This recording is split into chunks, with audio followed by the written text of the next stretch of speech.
Good morning and अस्सलाम वालेकुम। एक बार फिर से आपको नया दिन में खुशामदीद कहेंगे। वर्किंग वीक का जो पहला दिन है यानी मंडे, और मंडे होता ये है कि काफ़ी सुस्त रहता है क्योंकि आप वीकेंड गुजार के आए हुए होते हैं और कुछ स्पेशली इस टाइम ना जो लोग चाय नहीं पी रहे होते या कॉफ़ी नहीं पी रहे होते या फिर जिन्होंने नाश्ता नहीं किया होता, मेरी तरह फैसल नाश्ता करके आए हो? जी। अच्छा, फैसल नाश्ता करके वो एक्टिव नहीं रहते, लेकिन आप घबराए ना, मैं एक्टिव हूँ, फुल एक्टिव हूँ। तो आज बहुत सारी हम प्रोग्राम में बातें करेंगे। मेरे साथ मेरे को होस्ट भी मौजूद हैं। मेरा नाम है फैसल करीम और ये है महक असलम। प्रोग्राम नया दिन में कहेंगे आपको फिर खुशामदीद। वैसे सियासत, मईशत और माशरत से मुतालिक बहुत सारे मौज़ूआत हैं जिन पर हमने आपसे बात करनी है। स्मॉग इस वक्त सबसे बड़ा मसला बना हुआ है जिसने पाकिस्तान के सबसे बड़े सूबे में सांस लेना दुश्वार कर दिया है। और इसके अलावा नौजवानों में दिल के मामलात भी कुछ ठीक नहीं चल रहे हैं, यानी हार्ट अटैक का मरज़ बढ़ता जा रहा है। शुगर और ब्लड प्रेशर के अमराज भी आहिस्ता आहिस्ता बढ़ते जा रहे हैं। बिल्कुल, और खवातीन के जो मसाइल है उस पर भी आज हम बात करेंगे। इलेक्ट्रॉनिक वोटिंग मशीन का भी जिक्र होगा क्योंकि बड़ा इस पे हंगामा भी हुआ और बड़ी बातें भी हुई। आइंदा इंतखाबात में ईवीएम के इस्तेमाल पर पार्लियामेंट ने अगरचे बिल पास कर लिए, मगर इस पर अब भी एतराज़ात मौजूद हैं, बातें हो रही हैं। इसके अलावा बहुत सारे इशूज हैं जनाब जिनका आज हम जिक्र करने वाले हैं। लेकिन सबसे पहले, जैसा कि फैसल ने जिक्र भी किया, पाकिस्तान का जो सबसे बड़ा सूबा है आबादी के लिहाज से पंजाब, जरा उसका रुख करते हैं क्योंकि वहां पर हम देख रहे हैं कि फजाई आलूदगी दिन पर दिन बढ़ती चली जा रही है। एयर इंडेक्स बहुत ज्यादा खराब है। माहौल के तहफ्फुज़ की बात हो तो स्मॉग का जिक्र लाजिम है, इसलिए क्योंकि पूरा पंजाब 10 दिन से स्मॉग की लपेट में है और जिसकी वजह से सांस लेने में मुश्किल हो रही है, आंखों की बीमारी हो रही है। और सबसे ज्यादा अगर खतरनाक सूरत हाल की हम बात करें तो वो है सूबाई दारुल हुकूमत लाहौर आज एक बार फिर दुनिया के आलूदा तरीन शहरों की फहरिस्त में पहले नंबर पर है। और अगर हम बात करें लाहौर में रहने वालों की तो हर घर में ना फैसल, हर घर में कोई ना कोई बंदा ऐसा जरूर है जो बीमार है, जो कि स्मोक की वजह से बीमार है। क्यों? क्योंकि ये ऐसे जहरीले बादल हैं कि जब आप बाहर निकलते हैं तो यकीनन आपको इफेक्ट करते हैं। इसलिए जब हमने अपने प्रोग्राम में स्मोक के हवाले से बात की है ना, तो हमेशा यही कहा है कि कोविड में मास्क तो लाजिम करार दिया गया था, उसका ज्यादा इस्तेमाल अभी के वक्त में करना बेहद जरूरी है क्योंकि एयर क्वालिटी इंडेक्स खतरनाक हदों को छू रही, यानी 370। और ये भी हम आपको बताएं कि चीन का दारुल हुकूमत बीजिंग 277 एयर क्वालिटी इंडेक्स के साथ दूसरे और नई दिल्ली 252 के साथ आलूदा तरीन शहरों में तीसरे नंबर पर मौजूद है। अब ये जो स्मॉग है इस सुबह 7 से 9 और मगरिब के वक्त तेजी से फैलती है। क्यों? क्योंकि इस वक्त फॉग आ जाती है, जाहिर है, फिर वो फॉग और जो धुआं है वो मिलता है, वो बहुत खतरनाक स्मॉग बन जाता है। अब गुलबर्ग हो, मॉडल टाउन हो, फिरोजपुर रोड और बरकत मार्केट, इस समेत कई जो इलाके हैं उनमें लोग शदीद मुतासिर हो रहे हैं। दफातर और काम पर जाने वालों के साथ साथ ये जो छोटे बच्चे हैं ये बेचारे बहुत, क्योंकि देखिए छोटे बच्चों को, मेरे नज़दीक मुझे ये लगता है कि छोटे बच्चों को ये चीज़ें ज़्यादा इफेक्ट करती हैं, ज़्यादा पकड़ती हैं। नज़ला हो जाए, ज़ुकाम हो जाए, खांसी या हम दीगर इन्फेक्शंस की बात करें, उनके फैलने का और बच्चों को छूने का ज़्यादा खदशा होता है। वो इसलिए क्योंकि जाहिर है कि बच्चे एहतियात नहीं करते, माँ बाप जितना मर्जी उन्हें कवर कर दें, उन्होंने जब वो खेलना है तो वो फिर खेलते ऐसे हैं कि वो ना मास्क है और ना बाकी जो दीगर एहतियात है उनको बरता जाता है। लेकिन इसके साथ साथ जब हम बात करते हैं पंजाब की, जब हम बात करते हैं स्पेशली लाहौर की, तो ना सिर्फ लाहौर बल्कि अगर मैं बात करूं फैसलाबाद, अगर मैं बात करूं मुल्तान की, अगर मैं बात करूं गुजरांवाला की, तो पंजाब का हर एक शहर मुतासर है। और जब स्पेशली हमने लाहौर का जिक्र किया तो लाहौर में सबसे ज़्यादा जहां की फ़ज़ा आलूदा है वो है DHA। उसका एक रीज़न ये है क्योंकि खुला इलाका है। अगर आप DHA से आगे चले जाएं बेदिया रोड की तरफ तो तब भी खुला इलाका है। तो जो इन्फेक्शंस हैं वो बच्चों को ज़्यादा इसलिए छूते हैं क्योंकि बच्चे सुबह के टाइम स्कूल जा रहे होते हैं। अब माओ को परेशानी है, इसका भी आगे चल के हम जिक्र करेंगे। फिर दूसरा, ऑफिस जो जाते हैं, जाहिर है कि एक हद तक आप अपने आप को कवर करते हैं, लेकिन हम बार बार अपने प्लेटफॉर्म से यही बात करते हैं कि जब आप घर से बाहर निकलें तो प्लीज़ आप एहतियात करें। और ये इसका टाइम लैप्स भी हमने जरा प्रिपेयर किया है, वो भी हम आपको दिखाते हैं, फिर इस पर मजीद बात करेंगे।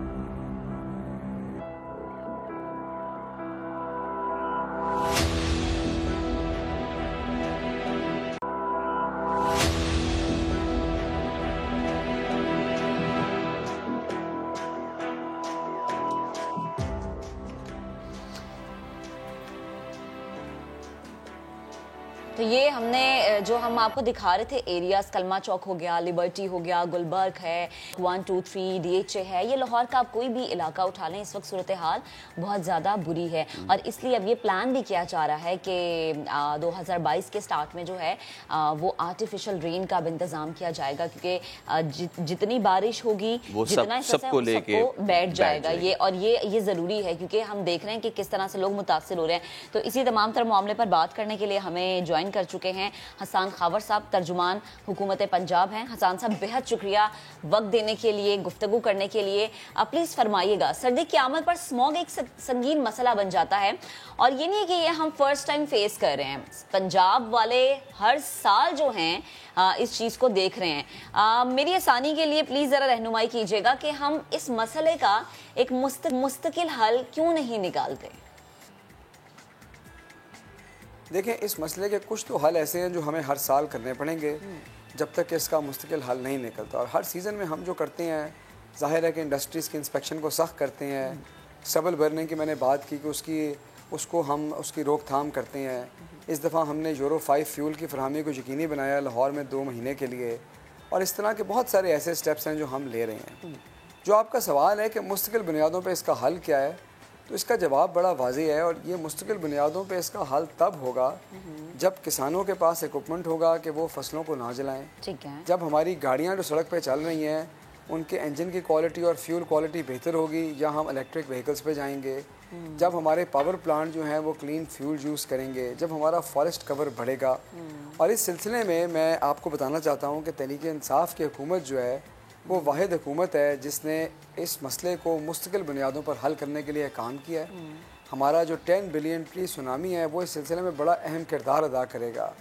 लाहौर में ही सिर्फ 10 लाख दरख्त लग चुके हैं और 1 करोड़ से ज़ायद दरख्त जो हैं वो रख जोक जो हमारा फॉरेस्ट है उसमें लगाए जा रहे हैं। उसके अलावा आपको पता है कि हमारा टारगेट है कि 2030 तक हमने 60% अपनी जो बिजली है वो रिन्यूएबल से हासिल करनी है। और हमने 2030 तक 30% इलेक्ट्रिक व्हीकल्स मार्केट में लानी है। तो ये वो चीज़ें हैं जो इंशाल्लाह इस मसले को मुस्तकिल बुनियादों पर हल करेंगे आइंदा आने वाले सालों में। अच्छा, ये बताइएगा कि स्मॉग पर काबू पाने के लिए जो यूरो 2 पेट्रोल है उसके इस्तेमाल पर पाबंदी का इतलाक हो रहा है, ये पाबंदी पूरे साल के लिए क्यों नहीं लगा दी जाती? वहाँ में हम यूरो 5 फ्यूल की फरहमी को यकीनी बना रहे हैं। और आपकी बात ठीक है कि इसको बाकी महीनों में भी हमें यकीनी बनाना चाहिए। मसला ये है कि हमारी जो रिफाइनरीज़ हैं वो अभी यूरो 2 स्टैंडर्ड का जो फ्यूल है वो प्रोड्यूस कर रही हैं और उनको भी वक्त के साथ अपग्रेड करना पड़ेगा ताकि आहिस्ता आहिस्ता इसकी जो फरहमी है वो पूरे मुल्क में यकीनी बनाई जाए। अभी अगर हम यूरो 5 को पूरे साल यकीनी बनाएंगे तो हमारी दरामदात बहुत बढ़ जाएंगी और लोकल जो फ्यूल है उसकी खपत कम होगी। तो ये वजह है जिसकी वजह से सिर्फ इन 2 महीनों में खसूसी इसके ऊपर तवज्जो दी जा रही है। ठीक है। हसन साहब, एक और चीज़, बच्चे, जैसे हमने अपने इंट्रो में भी जिक्र किया कि बच्चे सबसे ज़्यादा मुतासिर होते हैं क्योंकि ये गले और नाक की जो बीमारियां हैं ये बच्चों को ज़्यादा पकड़ती हैं। तो पंजाब में हम देख रहे हैं कि 10 दिन से स्मॉग है और अब जब स्कूल्स बंद करने की बात आती है तो फिर ये कह दिया जाता है कि अभी फ़िलहाल सिचुएशन इतनी ख़राब नहीं है कि हम स्कूल बंद करें। शफकत महमूद साहब ने भी ये कहा कि पहले कोविड की वजह से बड़ा नुकसान हो चुका है। तो प्लीज़ बताएगा कि हम बच्चों के मुस्तकबिल के बारे में अब क्या सोचें? क्या आया अब आगे आने वाले दिनों में अब इंतज़ार किया जा रहा है कि क्या सूरत हाल मजीद ख़राब होगी तो स्कूल बंद होंगे या फिर कोई और प्लान है? जी देखें, इस सिलसिले में कुछ सिफारशात के ऊपर गौर हुआ है और वज़ीर आला पंजाब उस्मान बुज़दार साहब ने स्कूल एजुकेशन डिपार्टमेंट को यह हदायत की है कि वो पूरे सूरत हाल का जायज़ा लेके इस सिलसिले में अपनी सिफारशात दे। और इसकी वजह यह है कि उनको ये एहसास है कि पहले भी कोरोना की वजह से बच्चों का बहुत वक्त ज़ाया हुआ है। तो इस वक्त की सूरत हाल के हिसाब से हमें बेहतरीन डिसीजन लेना है। और जैसे ही स्कूल एजुकेशन डिपार्टमेंट इस सिलसिले में अपना प्रपोज़ल देगा उसे काबीना और वज़ीर आला कंसिडर करेंगे और फिर उसके ऊपर को फ़ैसला किया जाएगा। अच्छा, क्या पंजाब में जो फैक्ट्रीज़ हैं उनमें टायरों की बाक़ियात जलाने पर मुकम्मल तौर पर पाबंदी पे अमल दरामद हो रहा है? वज़ीर आला ने अभी पिछली मीटिंग में हदायत की है कि इसकी इन्फोर्समेंट को और सख्त बनाया जाए और किसी किस्म की जो वायलेशन है उसको बर्दाश्त ना किया जाए।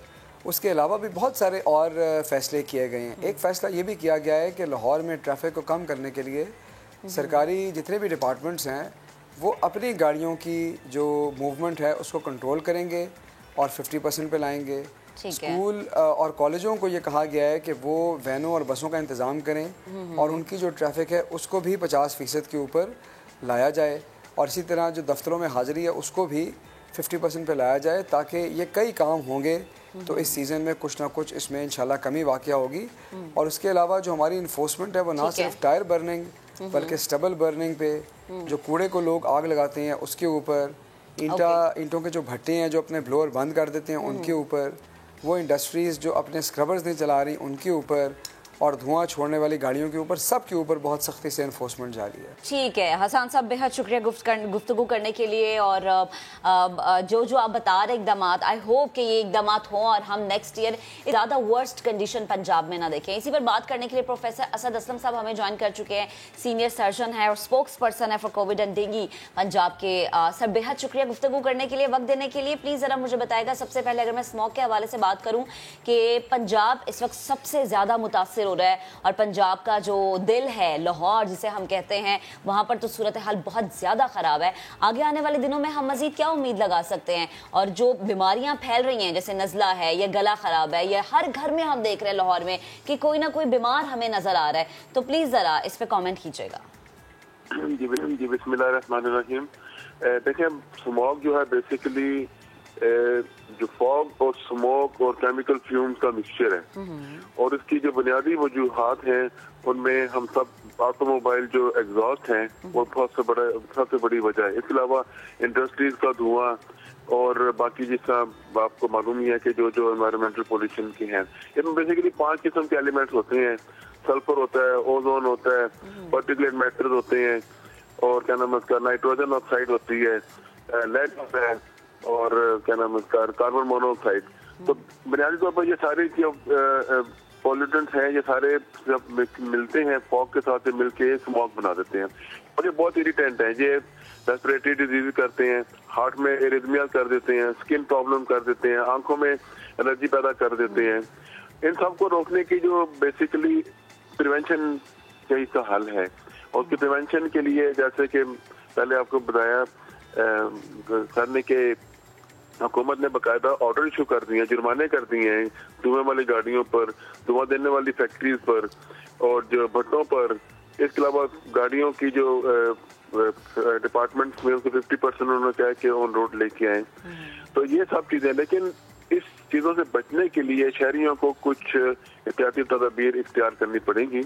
उनमें घर से निकलें बाहर तो आप अपने हिफाजती ग्लासेस पहने, इससे आपकी आंखों की इरिटेशन वगैरह से बच जाएंगे। एक्सरसाइज अवॉइड करें इस मौसम में, जो विगरस है बिल्कुल बाहर ओपन एयर में बिल्कुल अवॉइड करें, इससे बहुत ज्यादा सांस की तकलीफ हो जाएगी। और दिन में एक मरतबा आपने जब भी घर से बाहर से वापस आना है घर एक दफा जरूर नहाएं, ताकि जितने भी पॉल्यूटेंट्स हैं वो आप उनको एटलीस्ट स्किन के ऊपर से वॉश कर दें। और जो पेशेंट हैं जो जिनको दिल की बीमारी है, जिनको सांस की बीमारी है, जी असद साहब, गालिबन आई थिंक हाँ बिल्कुल कुछ हमारा राब्ता मुनक़ता हो गया, क्योंकि जितनी भी ये बातें बड़ी अहम हैं, लोग जो हैं शायद इसको बहुत ज़्यादा लाइटली लेते हैं, लेकिन सूरत हाल ऐसी बनी हुई है। और एक और बड़ी अहम बात है महक, इसको आगे चल के कभी दोबारा अगर मौका मिला तो हम ज़रूर करेंगे कि ये जो सरहद पार से एक इन्फ्लक्स आता है, ये जो भारत में जितने भी जो फसल की बाकायदा है जब वो जलाई जाती हैं और वो जलाने के बाद वो वाला जो धुआं यहाँ आता है वो भी बहुत ज़्यादा अहम है और वो भी बहुत ज़्यादा नुकसान शायद इसी वजह से कि पंजाब ज़्यादा मुतासिर होता है क्योंकि करीब है। और अगर हमारा हमसाया मुल्क भारत की हम बात करें तो उसका भी पंजाब करीब है, दीवार ही है ना एक दरमियान में। जब धुआं उठता है तो जाहिर है कि पूरी फजा फिर आलूदा होती है, लेकिन हर साल इस पर जो है बात होती है और हर साल इस पर इकदाम किए जाते हैं, हर साल इसमें नई नई पॉलिसीज आती हैं। अगर हम देखें इंसानियत को तो इंसानी हुकूक के नाते भारत का ये फ़र्ज़ ज़रूर बनता है कि अपने भी माहौल को साफ़ रखें, अपने जहनों को तो साफ़ रख ही लें और पड़ोसियों के भी माहौल को साफ़ रखें। चले जी आगे बढ़ते हैं, अब ज़रा आम नौजवानों की हम बात करते हैं। आम नौजवान वो चाहे खिलाड़ी है, वो चाहे स्कूल गोइंग स्टूडेंट है, क्योंकि जो पिछले वाक़यात हमने देखे हैं ना उससे दिल ना घबरा सा गया है कि दिल का आर्जा, दिल का मरज़ एक टीनेजर को भी हो सकता है, यानी हार्ट अटैक का शिकार एक छोटा बच्चा। हम तो यही समझते थे कि जी 40+, 50+ को होता है, लेकिन हाल ही में ऐसे बहुत सारे केसेस अब रिपोर्ट हो रहे हैं कि अंडर 40, अंडर 20 हार्ट अटैक के जो केसेस हैं वो बढ़ते जा रहे हैं। वजूहात क्या हैं, ये जानने के लिए हमने एक रिपोर्ट तैयार की है। पहले ये देखते हैं, फिर इस पर मजीद बात करेंगे। क्रिकेट मैच के दौरान दिल का दौरा पड़ने से 2 नौजवानों की मौत ने दीगर नौजवान खिलाड़ियों को खौफ में मुब्तला कर दिया है। गुज़िश्ता हफ्ते हरकत कल बंद होने से कराची में 20 साल के रिजवान, जबकि लाहौर में इंटर क्लब चैंपियनशिप के दौरान 35 साल के वक्कास की मौत हुई। जिस्मानी तौर पर फिट नजर आने वाले खिलाड़ियों की अचानक मौत कैसे हुई? माहिर अमराज कल्ब डॉक्टर फवाद फारूक कहते हैं, जरूरी नहीं कि बज़ाहिर तंदुरुस्त नजर आने वाला वाकई सेहतमंद हो। हार्ट अटैक वाला मामला भी अब यंग लोगों में बहुत कॉमन हो गया है। यंग लोग में कभी कभार कुछ दिल के पट्ठों की ऐसी बीमारियां होती हैं जो छुपी हुई होती हैं, उसमें कोई अलामतें नहीं हो रही होती हैं। अचानक किसी फिजिकल स्ट्रेस की वजह से या किसी वजह से अचानक एक ऐसी धड़कन उनमें जनरेट होती है जो जानलेवा हो जाती है। उस दौरान अगर टाइमली उनका BLS एक कार्डियक पंप कर दिया जाए और बिजली लग जाए तो वो बच जाते हैं। कराची यूनिवर्सिटी के director health and physical education Rashid Qureshi समझते हैं कि गैर मुतवाज़िन ग़िज़ा और अपनी सेहत से मुताल्लिक लापरवाही ऐसे हादसात का बाइस बनती है। क्रिकेट हो या कोई भी एक्टिव स्पोर्ट्स हो, वो पूरी एनर्जी और पूरी कुव्वत मांगता है। और जो इस तरह के लाइफस्टाइल के बच्चे होते हैं, लड़के होते हैं, लड़कियाँ होती हैं, वो अमूमन ऐसा होता है कि वो पार्टी के तौर पर मैचेस को लेते हैं कि वो मैच खेलेंगे या उसके बाद कहीं पाए छोले खाएंगे या हलवा पूरी खाएंगे या चाय पराठा। तो इस तरह का वो न्यूट्रिशन फूड प्रेफर करते हैं मैच के दौरान या मैच के बाद। तिबी माहिरीन कहते हैं कि चिकनाई से भरपूर ग़िज़ाओं का इस्तेमाल, सिगरेट नोशी और वर्जिश न करना नौजवानों में दिल के दौरे का सबब बन रहा है। खेलों में नाखुशगवार वाक़यात से बचने के लिए खिलाड़ियों को डाइट के साथ साथ रोज़ाना की बुनियाद पर ट्रेनिंग भी करना होगी। कैमरामैन कासिम रईस और सनाउल्लाह डायरी के साथ हुज़ैफा खान, समा, कराची। दिल का रोग तो होता बड़ा ख़तरनाक है। जब नौजवानों में ये मरज़ बढ़ने लगे तो इस माशरे में संगीन सूरत हाल की निशानदेही करता है। पाकिस्तान में लोग कुछ ऐसी ही ज़िंदगी गालिबन गुजार रहे हैं। नौजवानों में दिल के अमराज बढ़ते जा रहे हैं और हार्ट अटैक के बायस 25 साल से 40 साल तक की उम्र के अफराद की बहुत बड़ी तादाद को अस्पतालों में अब लाया जा रहा है। चंद साल कबल तो हार्ट अटैक का एक सबसे कम उम्र 17 साल का मरीज भी लाया गया। एग्जैक्टली हम वही कह रहे हैं ना कि 17 देखें, टीन एजर्स भी जो है अब हमें इस लाइन में नजर आ रहे हैं। अल्लाह पाक सबके बच्चों को सलामत रखे। लेकिन आप देखें, जो लोग मोटापे का शिकार होते हैं या स्मोकिंग के वो उनकी आदत होती है, ज्यादा तशवीशनाक बात उनके लिए। क्यों? क्योंकि पाकिस्तान में अगर हम देखें कि ये जो आर्जा है, यानी दिल के अमराज के जो बढ़ते हुए मरीज हैं, उनमें इलाज की सकत नहीं होती। क्यों नहीं होती? स्मोकिंग कर रहे होते हैं। क्यों नहीं होती? वेट ज्यादा ऑलरेडी उन्होंने पीछे से अपने आप को इतना ज्यादा डैमेज किया होता है कि हल्का सा भी उनके हार्ट के साथ बॉडी इस चीज को एक्सेप्ट कर ही नहीं पाती ना, फिर आप ज्यादा जो हैं वो आपको नुकसान होता है। इसके साथ साथ पाकिस्तान में ब्लड प्रेशर हो जाए या शुगर हो जाए, उसके मरीजों की तादाद भी दुनिया में सबसे ज्यादा तेजी से बढ़ रही है। और यही हालात अगर रहते हैं, सिचुएशन यही रहती है, तो खदशा ये जाहिर किया जा रहा है कि चंद साल में अमवात और माजूरी के लिहाज से अल्लाह ना करे, बहुत अफसोस के साथ ये कहना पड़ रहा है कि पाकिस्तान दुनिया का सबसे। और ये सब क्यों? ये सब इसलिए बिकॉज जो हमारा डेली रूटीन है, जो हमारा उठना बैठना है, खाना पीना है, और जिस तरीके से हम अपनी ज़िंदगी के दीगर मामला चलाते एक दिन में, वो बहुत ज़्यादा डिस्टर्ब हो गए हैं। एक्सरसाइजेस हमने उसमें इंक्लूड नहीं की हुई, आराम पसंद हो गए, बहुत सुस्त हो गए हैं हम ना अपनी ज़िंदगियों में। हमें हर चीज़ जो है अपने या तो बिस्तर पे चाहिए, या अगर जैसे विंटर का सीजन है तो हम ये कहते हैं ओके ठीक है, ख्याल कर लेंगे, जरा सर्दियां 2-3 महीने की गुजर जाए फिर। लेकिन ये जो बेहतियाती है ना, गर्मी आती है तो फिर गर्मी लगती है, ये जो बेहतियाती है ना, ये आपको ले डूबती है। माहिर अमराज कल्ब डॉक्टर जावेद अकबर सियाल साहब ने हमें ज्वाइन किया। डॉक्टर साहब, बेहद शुक्रिया वक्त देने के लिए। बड़ी तशवीशनाक बात है कि सबसे कम उम्र जो हमने जिक्र किया है वो 17 ईयर्स है। पाकिस्तान में 40 साल से कम उम्र जो अफराद में हम देख रहे हैं कि दिल के दौरों की शरह जो है वो बढ़ने लगी है।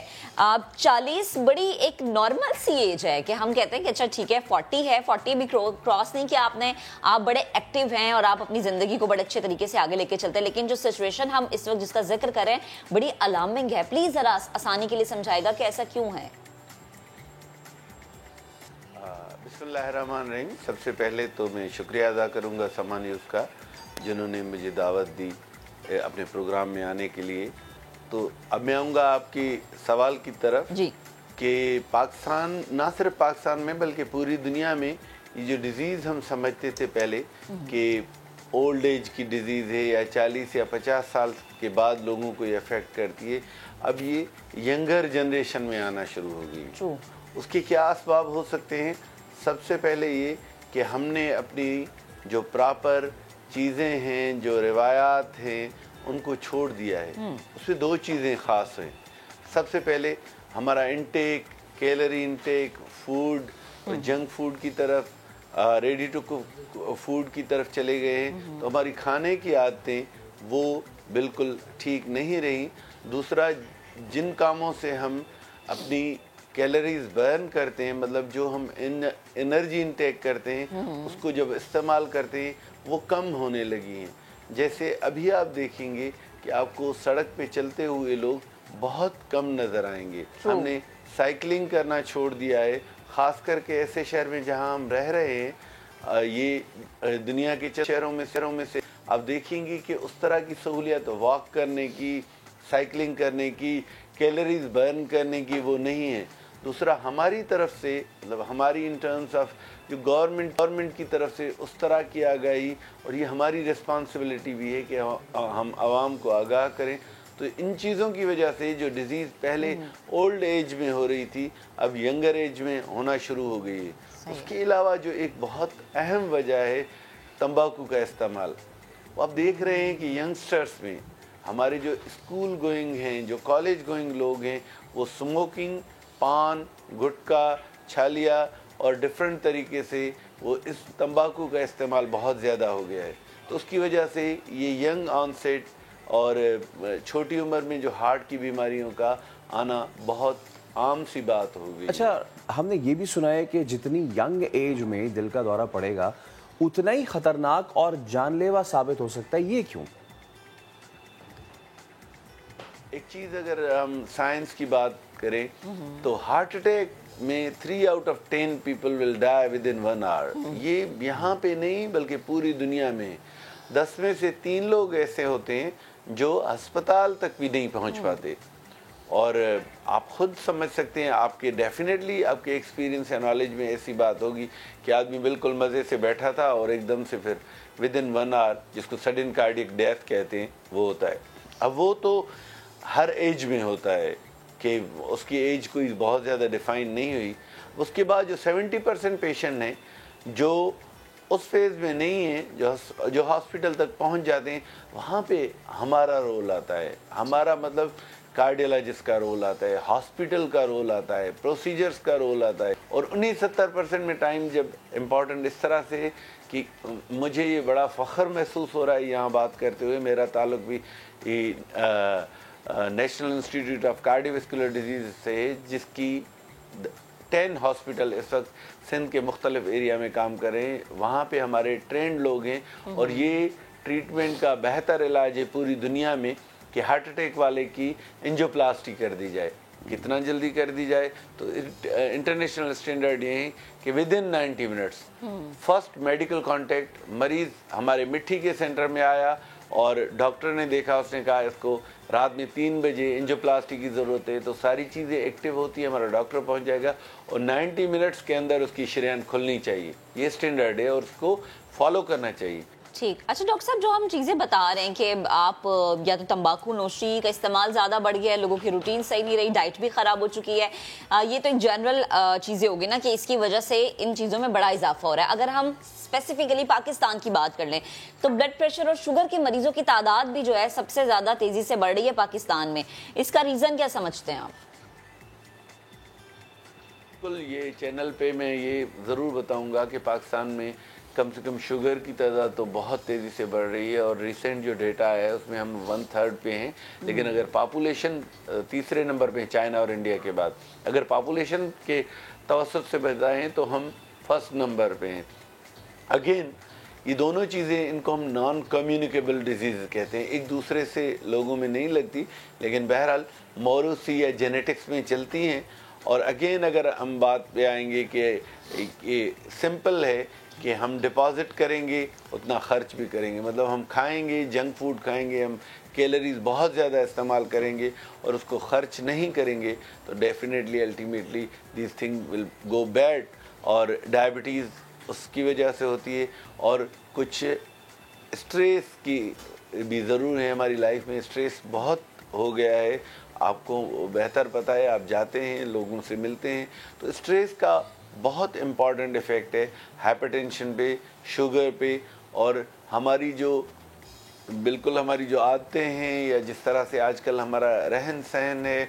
आप अगर देखेंगे कोई भी 3 या 4 बजे से पहले नहीं सोता और सेल्यूलर नेटवर्क पे लगे रहते हैं, और फिर हम जितना भी नेचर से दूर जाएंगे उतना हम इन चीज़ों में और फंसते चले जाएंगे, क्योंकि नेचर ने हमें टांगें दी हुई हैं कि आप वॉक करें, लेकिन हम नहीं करते। खाने में बहुत ज़्यादा मुरगन ग़िज़ाएँ और रेडी टू कुक फूड पसंद करते हैं। रात मिली हमें आराम करने के लिए, हम नहीं सोते और दोपहर या असर तक सोते रहते हैं। तो ज़ाहिर है इन आदत की वजह से ये डिजीज़ बहुत तेज़ी से फैल रही हैं और हमें अभी सोचना चाहिए। अच्छा डॉक्टर साहब, ये भी बताएं कि जो यंग हमारी जनरेशन है, यंग लड़के या लड़कियाँ, वो अपने अंदर ऐसी कौन सी चीज़ को महसूस करें कि फ़ौरन उन्हें फ़ील हो जाए और फिर वो अमराज़ क़ल्ब के डॉक्टर से रुजू करें? सबसे पहले 70s में एक रिसर्च हुई थी जिसने बताया था कि कौन से मरीज़ ऐसे हैं जिनको हार्ट का प्रॉब्लम लाख ज़्यादा होता है। उस वक्त ये चीज़ें आइडेंटिफाई की गई थी कि जिनकी फैमिली हिस्ट्री इस तरह की हो उनमें चांसेस बहुत ज़्यादा हैं। जो स्मोकिंग करते हैं उनमें चांसेस बहुत ज़्यादा हैं। जिनमें ब्लड प्रेशर है उनमें चांसेस आम आदमी से ज़्यादा हैं। जो डायबिटिक हैं, भले उनकी डायबिटीज़ मेडिसिन से कंट्रोल हो, भले उनका हाइपरटेंशन मेडिसिन से कंट्रोल हो, उनमें इशू है। जिनका लिपिड प्रोफाइल डी रेंज है, डिस्लिपिडीमिया जिसमें कहते हैं, ये वो लोग हैं जिनमें इन बीमारियों का तनासब आम लोगों से बहुत ज़्यादा है। तो मेरा ख़्याल है कि हमें अपनी इन 4-5 चीज़ों का पता होना चाहिए कि इधर वो हम में हैं या नहीं हैं। सही है। अगर हम में हैं तो उनका अभी से हमें केयर करना चाहिए, इससे पहले कि देर हो जाए। जिसकी फैमिली में, मैं तो अमूमन अपने क्लिनिक में ये भी ज़रूर पूछता हूँ कि आपके किसी करीबी रिश्तेदार की अचानक मौत तो नहीं हो गई थी, क्योंकि वो बहुत इम्पॉर्टेंट है। और फैमिली हिस्ट्री अगर कोई है और उसका फर्स्ट रिलेशन है तो उसको हमें पहले से स्क्रीन करना पड़ेगा। और अगर इस तरह की जो इश्यूज़ हैं, डायबिटीज़, हाइपरटेंशन, तो उसके हवाले से हमें उनका पहले ट्रीट करना पड़ेगा, कंट्रोल करना पड़ेगा, और उसके बाद हम इलाज की तरफ जाएंगे। तो किसी भी यंगस्टर्स में अगर ये 5 चीज़ों में से कोई चीज़ है तो उसको ज़्यादा ख्याल करना चाहिए। मेरा बिल्कुल कतई ये मकसद नहीं कि मैं यंगस्टर्स को डराऊं, लेकिन हमें अपनी सेहत का ख्याल रखना चाहिए। बहुत शुक्रिया डॉक्टर जावेद सियाल, हमारे साथ मौजूद थे। और यकीनन ये बड़ा अहम मौजू है। हार्ट अटैक्स की बीमारियां, हमेशा से ये समझा जाता था कि जब आप ओल्ड एज की तरफ या डेढ़ उम्र की तरफ जाते तो शायद आपको ज़्यादा इफेक्ट होती है, लेकिन नहीं। रिसेंट पास के रिकॉर्ड्स में ये शो हो रहा है कि जो यंग लड़के, यंग बच्चे हैं, इवन क्रिकेटर्स हैं जो खेल रहे हैं, और जो बच्चे हैं ऑफिस से आते हैं, घर में आते ही उन्हें कुछ फील होता है। सबसे ज़्यादा अहम ज़रूरत ये है इस बात की कि अगर आपको अपनी बॉडी के साथ कुछ भी डिफरेंट फील हो रहा हो तो घर में बैठ के उसको सोचे ना, बल्कि फौरन से डॉक्टर से रुजू करें। क्योंकि हमें शौक है बहुत ज्यादा घर में ना डॉक्टर बन जाने का। डॉक्टर से पहले जाने से पहले हम सोचते हैं कि हम खुद जरा अपने ऊपर तजुर्बे कर लें, तो प्लीज ऐसा मत करें। अभी एक ब्रेक लेते हैं, ब्रेक के बाद दोबारा हाजिर होंगे। Stay with us.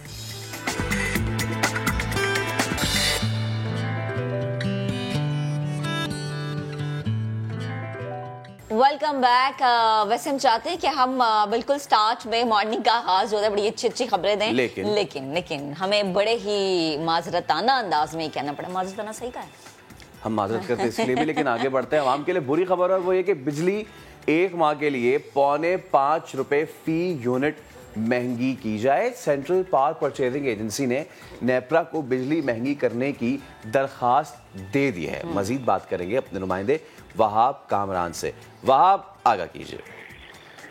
ये फैसल एक बुरी खबर है अवाम के लिए कि बिजली की जो पैदावारी लागत है वो मुल्की तारीख की बुलंद तरीन सतह पर पहुंच चुकी है, और इसी वजह से सेंट्रल पावर परचेजिंग एजेंसी ने नेपरा को बिजली ₹5.25 फी यूनिट महंगी करने की दरख्वास्त देती है। ये दरख्वास्त अक्टूबर की माहाना फ्यूल प्राइस एडजस्टमेंट की मद में दी गई है। बताया गया है कि अक्टूबर में बिजली की पैदावारी लागत ₹9.92 फी यूनिट रही, जबकि अक्टूबर में पेशगी पैदावारी टैरिफ जो था वो ₹5.17 फी यूनिट था, जो कि सारिफिन से वसूल किया गया। इजाफी पैदावारी लागत अब सारिफिन से दोबारा वसूल करने की इजाजत मांगी है CCPA ने, और इस हवाले से नेपरा 30 नवंबर को समाप्त करेगा, जिसके बाद हतमी तौर पर मंजूरी दी जाएगी। ठीक है वहाब, आपका बेहद शुक्रिया, आप अपडेट कर रहे थे। आगे बढ़ते हैं और अब जरा उस मशीन की बात करते हैं जिसका हर तरफ है चर्चा। कोई कह रहा है हाँ, कोई कह रहा है ना, कोई कह रहा है मंजूर है, कोई कह रहा है नहीं मंजूर, कोई कह रहा है ठीक है मंजूरी हो गई है तो हम फिर भी जाएंगे, इस पर एक्शन की बात करेंगे। वैसे तो EVM की जो मैं बात कर रही हूँ तो EVM मशीन जो है 10 से भी कम ममालिक में इस्तेमाल की जाती है, लेकिन आबादी के लिहाज से अगर बात करूँ तो इसका तनासुब कहीं ज्यादा बनता है। यानी अगर मैं भारत की बात कर लूँ तो आबादी 1 अरब 38 करोड़ 44 लाख, और अगर मैं अमेरिका की बात करूँ तो सुपर पावर की आबादी 33 करोड़ 27 लाख इसकी एक बड़ी मिसाल बनती है। इस तरह ब्राजील आबादी जो है उसकी आबादी 21 करोड़ 40 लाख है।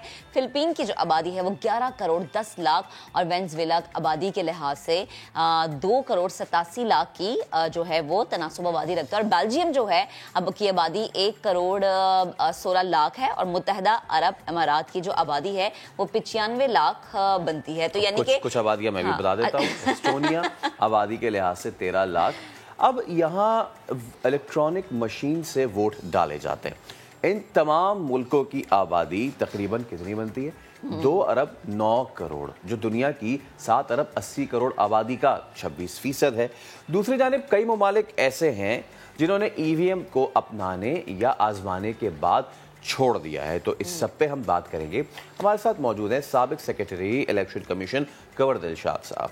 कंवर साहब बहुत शुक्रिया नया दिन को वक्त देने के लिए। इलेक्ट्रॉनिक वोटिंग मशीन के इस्तेमाल का बिल अब पार्लियामेंट ने तो पास कर दिया है, क्या इस पर आइंदा इलेक्शन में अमल हो सकेगा? देखा जी, असूली तौर पर जो है इलेक्ट्रॉनिक वोटिंग मशीन का सिस्टम बड़ा अच्छा है। जहाँ जिन ममालिकों में ये सिस्टम चल रहा है, इंडिया में है, बाकी चंद ममालिक में हैं जो बहुत छोटे ममालिक हैं, वहाँ भी एक गुजारा हो रहा है उसका। लेकिन हमारी हुकूमत ने हम समझ नहीं आ रहा कि इतना अच्छे सिस्टम को मुतनाज़ा क्यों बनाया, जबकि तमाम स्टेक होल्डर जिन्होंने इंतखाबात में हिस्सा लेना होता है, बड़ी सियासी जमातें हैं, पार्लिमानी जमातें हैं, उनको एतमाद में नहीं लिया गया। स्पीकर साहब के पास बड़ा एक गोल्डन चांस था कि वो अपोजिशन ने भी उनको तावन की यकीनदहानी कराई थी, खत भी लिखा था कि आए बैठ कर हम मशावरत कर लेते हैं। वो मशावरत जी कुंवर साहब, आपको आई थिंक आपके साथ शायद हमारा राबता मुनक़ता हो गया है, और इस प्रॉब्लम को जल्दी रिजॉल्व करते हैं ताकि हम उनसे बात भी कर सकें और जान भी सकें कि चूंकि अब तो कम वक्त रह गया है और 2 साल से भी कम का वक्त है। ठीक है, हमारा राबता बहाल हो गया है। सर ये बताएगा कि जैसे हम जिक्र भी करें कि आइंदा की जो इलेक्शन है उसमें 2 साल से भी कम का वक्त है, तो अगर इलेक्ट्रॉनिक वोटिंग मशीन का इस्तेमाल होता है, जिसके लिए हुकूमत बहुत ज़्यादा जोर लगा रही है, अपोजिशन लगा रही है जोर के ना हो, तो अमले की जो ट्रेनिंग है उसको क्या अब शुरू कर देना चाहिए टाइम फ्रेम को मद्देनजर रखते हुए, और या फिर कितना अमला दरकार होगा? इस मुख्तसर से वक्त में ये सारी चीजें बड़ी चैलेंजिंग हो सकती हैं। इलेक्ट्रॉनिक वोटिंग मशीन जो है ये 2023 के इंतखाबात में इस्तेमाल नहीं हो रही। इस लिहाज से इसमें बड़े दरपेश चैलेंज हैं, और इसका साथ 1.5 साल का अरसा मुख्तसर अरसा रह गया है, जिसमें इलेक्शन पाकिस्तान की तैयारी भी करनी है, और बहुत से इसमें मसाइल हैं जो उन्होंने स्टेप बाय स्टेप करने। आप ये देखें कि हुकूमत ने तो बिल पास कर दिया, ठीक है, बिल पास करना हुकूमत का इस्तेहकाक है, लेकिन इलेक्शन कमीशन पाकिस्तान ने आइन के आर्टिकल 222 में ये इख्तियार दिया है कि कोई ऐसा एक्ट अगर कौमी असम्बली या सेनेट या चारों सूबाई असम्बली पास कर दे जो आपके इलेक्शन कॉन्स्टिट्यूशन के मुताबिक आर्टिकल 218, 224 है, 226 है, 219 है, उससे मुताबिकत नहीं रखता, तो आप उस एक्ट को तस्लीम करने के रवादार नहीं है। अब इलेक्शन कमीशन पाकिस्तान ने अपना मौक़िफ़ यही पेश कर दिया है पार्लियामेंट में कि हम 2023 के इंतखाबात में इलेक्ट्रॉनिक वोटिंग मशीन का इस्तेमाल नहीं कर रहे, क्योंकि इसके लिए तकरीबन हमें 5-7 साल का अरसा चाहिए। तो ये सारी बातें आपके सामने देखते हैं, पास हुए दुनिया भर में हमें लोग बेवकूफ़ बनाते हैं हमारे सियासी रहनुमा। अब आइन के आर्टिकल 25A में लिखा हुआ है कि पाकिस्तान के तमाम बच्चों को तालीम मुफ्त दी जाए, उनको तालीम की सहूलत दी जाए। तो क्या पाकिस्तान में तमाम बच्चों को तालीम मुफ्त दे दी गई है? आइन में लिखा गया है, लेकिन देखें स्टेप बाय स्टेप चल रहा है। 50 साल हो गए, 60 साल और हो जाएंगे, बच्चों को तालीम कहाँ दी जा रही है? इसी तरह हमारा आइन का आर्टिकल 3 ये कहता है कि पाकिस्तान को वेलफेयर स्टेट बनाया जाए। तो क्या हमारा मालिक जो मुल्क जो है वेलफेयर स्टेट बन गया?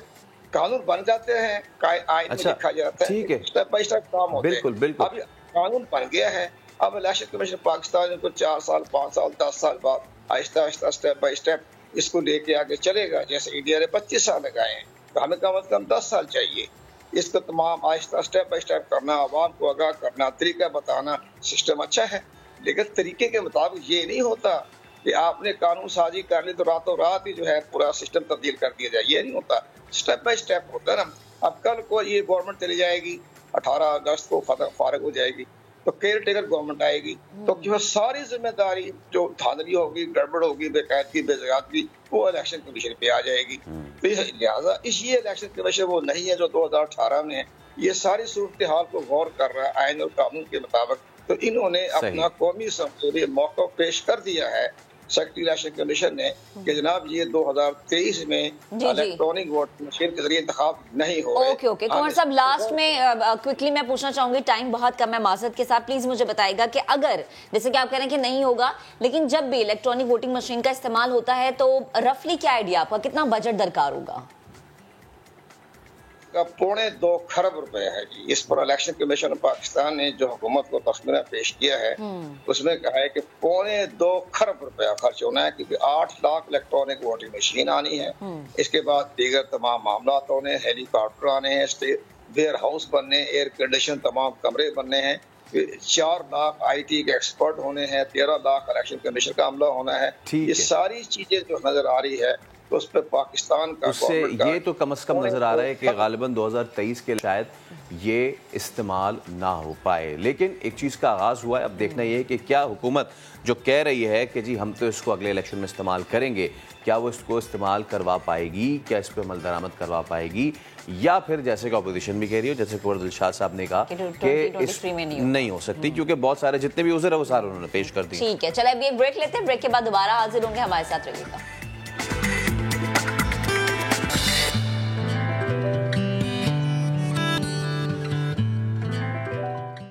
Welcome back. अब जो हम आपसे गुफ्तगू करने जा रहे हैं वो बड़ी अहम है। वैसे तो शायद मर्दों को लगता है कि जी सारा काम वही करते हैं, खातीन करती क्या है, लेकिन कहते हैं तुमने किया क्या है? लेकिन वो क्या किया है वो भी हम आपको बताएंगे, और वो करने में उन पे कितना मेंटल प्रेशर बढ़ता है, इसी पे होगी बात। महंगाई है, अब ऐसे में घरेलू खातीन का माहाना बजट जो है वो तो दरम बरम हो चुका है। पहले किचन अखराजात से ज़ाती खर्च के लिए कुछ रकम निकाल लेने वाली खातीन के लिए अब ज़रूरियात पूरी करना भी मुमकिन नहीं हो पा। बिल्कुल, क्योंकि महंगाई बढ़ चुकी है, हर जगह रोना है कि महंगाई बढ़ रही है, घर का बजट कैसे मैनेज किया जाए। वफाकी दारुल हुकूमत की जो खवातीन है, यानी इस्लामाबाद की जो खवातीन है, वो कैसे गुजारा करती हैं, हमने जानने की कोशिश की है।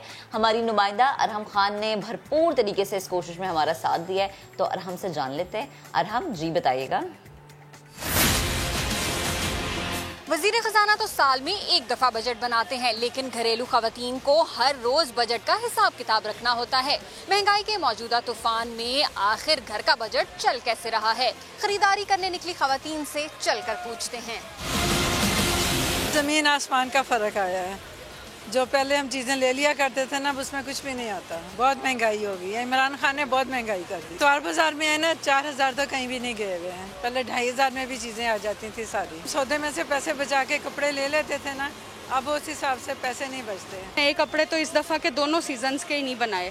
अब अगले साल तक अगर थोड़ी कंट्रोल होगी, जो लग नहीं रहा, तो फिर यही वाले कपड़े आगे भी चलाएंगे। हर महीने में हर हफ्ते बजट नया बन रहा, तो उसमें से भी आधी चीज़ें काट के ना, ये रहने दो, ये रहने दो, ये अगले हफ्ते कर लेंगे, अच्छा ये अगले महीने कर लेंगे, ऐसे करके चल रहा होता है। तो 10,000 हस्बैंड से लिया जा रहा है या बाबा से लिया जा रहा है, उसमें आपकी ग्रोसरी भी पूरी नहीं हो रही होती है, तो जो बजट है वो कहाँ जाएगा, आउट होगा। तो उनसे जब एक्स्ट्रा पैसे मांगेंगे, वो कहेंगे हमारी तो लिमिट इतनी है। तो things which were coming in 15,000 में अगर आप एक दिन का एक्सपेंडिचर एक मंथ का करे थे, एंड दैट इज नाउ 30,000, तो डबल हो गया एक्सपेंडिचर। आप पहले 5-7 हज़ार में आप 3-4 जोड़े लेकर आते थे, अब उसमें से आप एक जोड़ा लेकर आते हो।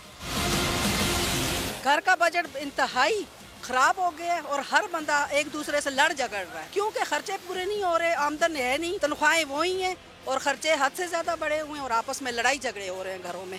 ज़ाहिर कहीं जाता है तो इंसान कुछ देता है, दिलाता है, तो अब शादियों पे भी जाना हम लोगों ने कम कर दिया। पहले तो हम जाते थे हर जगह पे, मिलना मिलाना भी कम हो गया। जाते थे हम खाना खाने, एक आध दफ़ा हम चले जाते थे, हमारी इतनी बजट होता था, लेकिन अब नहीं होता। अब जो है ना, अब यही होता है कि कभी कभार महीने में एक आध दफ़ा बाहर से कुछ मंगवा लें तो वो भी बहुत बड़ी बात होती है। 1000 का पेट्रोल टंकी में डलवाते थे, हफ्ता निकल जाता था।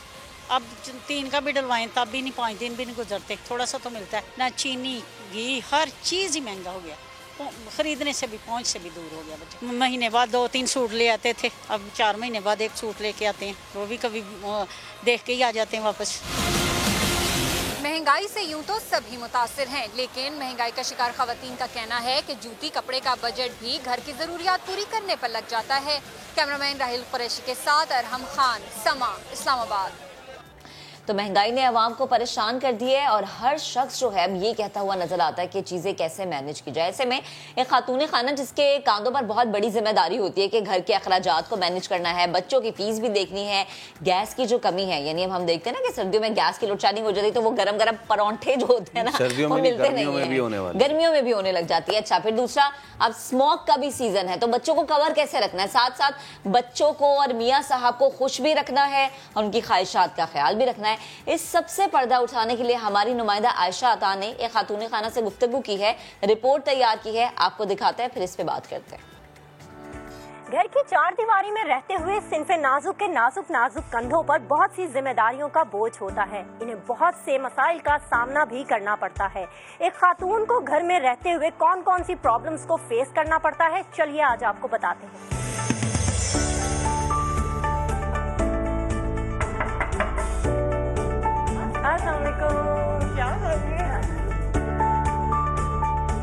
बात हो रही थी घरेलू खवातीन की, तो इस वक्त हमारे साथ मिसेस सवद गोहर मौजूद हैं। इनसे जानते हैं इनके तजुर्बात के हवाले से कि एक हाउसवाइफ होने के नाते इन्हें अपनी लाइफ में या अभी तक किन किन मसाइल का सामना करना पड़ा है। जी सरवत, बताइएगा, जब लाइफ को स्टार्ट किया, नई जिंदगी का आगाज हुआ, तो वहाँ से हमें अपने तजुर्बात बताइए और अब तक क्या क्या चीज़ें आपको फेस करना पड़ रही हैं। जी, मुश्किलें ज़िंदगी में बहुत आती हैं, चाहे अमीर हो गरीब हो, हर किसी की लाइफ में उनको टेंशनें, परेशानियाँ, मुश्किलें फेस करनी पड़ती हैं।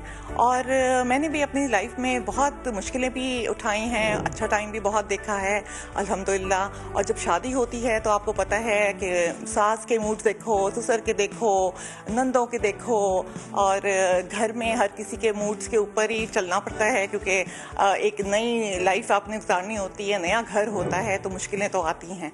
फिर बच्चे हो जाते हैं और बच्चों की फिर स्कूलिंग, उनकी तरबियत, और हर तरह से हमें बच्चों को ब्रॉटअप करना है। तो यही होता है कि ज़ाहिर एक माँ ही अच्छी तरह अपने बच्चों को देख सकती है, देखभाल कर सकती है। अभी इस दौर में, आजकल में कौन कौन सी प्रॉब्लम्स आपको फेस करना पड़ रही है? जी बिल्कुल, बहुत ज़्यादा महंगाई है और बड़ी मुश्किल है। एक बंदे का गुजारा बहुत मुश्किल होता है, दोनों बंदों को जॉब करें तब घर चलता है। और क्योंकि मेरे इन लॉज अलाउ नहीं करते थे कोई जॉब करने को और मुझे शौक भी नहीं था, इसलिए मैं हाउस वाइफ बनी। लेकिन इतनी महंगाई हो गई है, हर चीज़ इतनी महंगी है, बच्चों की चीज़ें हैं वो पूरी करते करते बंदा सोचता रहता है किचन भी चलाना है, दाल चावल दाल रोटी, उस पे भी हम गुजारा कर रहे होते हैं। और बहुत मुश्किलें आती हैं, जैसे कि अब गैस जो है आजकल आपको पता है ये एक नई चीज़ शुरू हो गई है कि गैस नहीं होती। नाश्ता करवाना है बच्चों को, हस्बैंड ने ऑफिस जाना है, गैस नहीं है, तो यहाँ पे परेशानी होती है। बच्चे नाराज़ हो रहे होते हैं, हस्बैंड नाराज़ हो रहे होते हैं, तो एक औरत क्या क्या करेगी, बहुत मुश्किलें उसको उठानी पड़ती हैं। घर बड़ा है या छोटा है, लेकिन एक ही खातून ने उसको संभालना है, तो फिर क्या क्या चीज़ें किस किस तरह से मैनेज होती हैं? जी बिल्कुल, घर में आपको पता है जब बच्चे चले जाते हैं, हस्बैंड चले जाते हैं, घर तो फैला हुआ होता है। और जाहिर है एक हाउसवाइफ है और उसका यही काम है, बिस्तर सही करने हैं, डस्टिंग करनी है, खाना बनाना है, किचन में जाना है, सारे काम एक औरत के ऊपर आ जाते हैं। ये जिम्मेदारी एक औरत की ही होती है, तो आई थिंक वो अच्छी तरह हम निभा ही लेते हैं। घरेलू खवातीन के घर के मसाइल अपनी जगह, जिन्हें जैसे तैसे भी वो हल करके एक जिम्मेदार खातून होने का फर्ज अदा करती हैं। कैमरामैन असहर इकबाल के साथ आयशा आता, समा, लाहौर। चलें जी, रिपोर्ट्स हमने आपको दिखाई हैं। इसका मतलब ये कि कोई भी खातून हो, चाहे वो काम करने वाली खातून है या घर में रहने वाली हाउसवाइफ है, मसाइल सबके साथ है। शबीन मसहर हमारे साथ मौजूद है, माहिर दिमागी अमराज, स्टूडियोज में हमें ज्वाइन कर चुके हैं। अस्सलाम वालेकुम, कैसी हैं आप? Good morning. Good morning, thank you. अच्छा, हम तो सुबह सुबह ना फ्रेश हो जाते हैं, काम पे आना होता है, अपने आप को फ्रेश रखना जरूरी है, लेकिन सबसे पहले सवाल उन खवातीन का जो कि हाउसवाइफ हैं, जिन्होंने उठना है, बच्चों को स्कूल भेजना है, मियाँ का नाश्ता बनाना है, फिर उन्होंने घर के कामों में लग जाना है। बहुत बड़ी जिम्मेदारी है ना, तवा कांधों पे खवातीन की बहुत बड़ी जिम्मेदारी है। और बैलेंस रखना, जो प्रोफेशनल हैं उसके साथ घर का, बच्चों को देखना, डबल उनकी जिम्मेदारी होती है, तो वो एक बहुत एडेड रिस्पॉन्सिबिलिटी होती है। अच्छा, इन सब में जो हमारी खवातीन है ना, वो डिप्रेशन में चली जाती है, मेंटली स्ट्रेस में चली जाती है। कोविड में हमने देखा कि स्ट्रेस वैसे ही बहुत बड़ा, हर तरफ बड़ा हमने देखा। अब तो शुक्र अल्हम्दुलिल्लाह के कोविड का जोर खत्म हो गया, लेकिन जब हम बात करते हैं मेंटल हेल्थ की, हम बात करते हैं फिजिकल हेल्थ की, तो हमारी खवातीन या तो जिक्र ज्यादा नहीं करती, इस हवाले से बात नहीं करती दूसरों को खुश रखने के चक्कर में, लेकिन फिर भी उन पे कहीं ना कहीं इम्पैक्ट तो जरूर पड़ता है। डेफिनेटली बहुत पड़ता है। और ज़्यादातर मेरी क्लाइंट्स आजकल जो हैं वो हाउसवाइफ्स हैं, जिनको बहुत ज़्यादा डिप्रेशन, एंजाइटी, मतलब कोविड के बाद से जब आप बच्चे भी घर पे, बहुत सारी रिस्पॉन्सिबिलिटी, पूरा निज़ाम चेंज हो गया, तो वो बहुत ज़्यादा ये जो है ना, ये हो गया। इसके वजह से वो लोग जो अपना एंगर, जो अपने इमोशंस है ना, वो अपने अंदर दबा के रखती हैं, और वो फिर बाद में जाके किसी ना किसी तरह से वो ट्रिगर होता है, और वो फिर बाहर निकलता है, या तो बच्चों पे निकलता है, फिर या मियाँ पे निकलता है। फिर वो मियाँ कह देता है तुम करती क्या हो, जी, वो बेचारा इतना कुछ कर रही है। अगर ये डायलॉग बोल दें तुम करती ही क्या हो, तो वो एक ट्रिगरिंग पॉइंट होता है उस पे। तो फिर आपका फिर लड़ाई ज्यादा इसी बात से शुरू होती है कि तुम्हें पता नहीं है मैं सुबह से क्या कर रही हूँ, नजर नहीं आ रहा। तो ये बहुत सारी चीज़। शबीन, अब यही मसला है कि मर्द नहीं शायद समझ पाते कि एक औरत जो है वो किस मेंटल ट्रॉमा से गुजरती है, एंड वाइस वर्सा। जब शायद औरत ये नहीं समझ पाती कि मर्द जो है वो ऑफिस में क्या कुछ है कि ये सारी चीज़ें आ रहा है। So it's always a two way traffic. पहली चीज़ ये। दूसरी चीज़ ये कि अब जो मैं आपसे पूछना चाह रहा हूँ कि जो मर्द हजरात हैं उनको जो मेंटल स्ट्रेस आता है, वो खातीन को जो मेंटल स्ट्रेस आता है, इज़ इट द सेम, या फिर वो मुख्तलिफ कैटेगरी का होता है, ये मुख्तलिफ कैटेगरी का होता है? क्योंकि अगर कैटेगरी आइडेंटिफाई करेंगे फिर ही आप उसको ठीक कर पाएंगे। एग्जैक्टली। देखिए, स्ट्रेस तो जो स्ट्रेस की डेफिनेशन है उसमें आपको आपके जो हार्मोन्स रिलीज हो रहे होते हैं, स्ट्रेस हार्मोन, उसमें आपको flight and freeze and mode आ जाता है।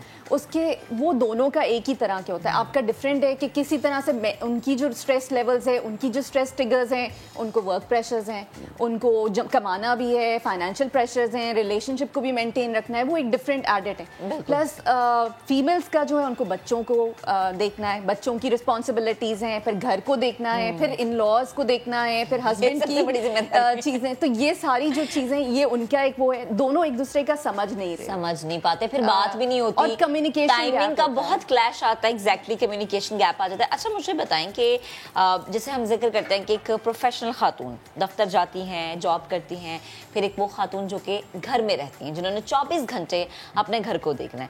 दो अलग अलग खवातीन हैं, अलग अलग ट्रैक की।